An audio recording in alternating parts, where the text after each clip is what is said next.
เวียดนามเตือนภัยเกี่ยมรับมือพายุดีเปรสชันเขตฮอนอาจกระทบเที่ยวบินลาวเฝ้าระวังฝนตกหนักข่าวเวียดนามรายงานวันที่21สิงหาคม2026ว่า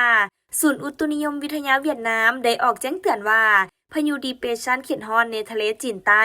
มีท่าเอียงที่จะทวีกำลังแรงขึ้นเป็นพายุภายใน24ชั่วโมงขณะที่กำลังเคลื่อนตัวไปทางทิศตะวันตกเฉียงเหนือด้วยความไวประมาณ5กิโลเมตรต่อชั่วโมง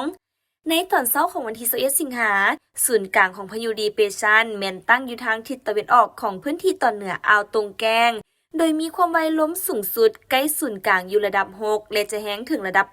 8คาดคะเนว่าในวันที่22สิงหาคมนี้พายุดังกล่าวจะเคลื่อนตัวเข้าสู่ตอนเหนือของอ่าวตงแกงและอาจพัดกลายเป็นพายุระดับ8มีลมแห้งถึงระดับ10ก่อนที่จะเคลื่อนตัวเข้าใกล้แคมป์ฝั่งของเวียดนามในวันที่23สิงหาคมหลังจากนั้นจึงจะมีท่าเอียงอ่อนกำลังลง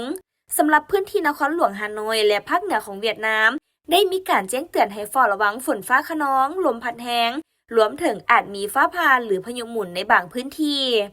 ขณะเดียวกันสาธารณรัฐประชาธิปไตยประชาชนลาวก็อาจได้รับผลกระทบทางอ้อมจากสภาพอากาศดังกล่าวโดยเฉพาะแม้นพื้นที่ภาคเหนือของประเทศที่ต้องได้เฝ้าระวังสภาพฝนตกหนักฝนฟ้าคะนองรวมถึงความเสี่ยงต่อการเกิดน้ำป่าไหลสั่วหรือน้ำท่วมกระทันหันในระยะวันที่22ถึงวันที่26สิงหาคมนี้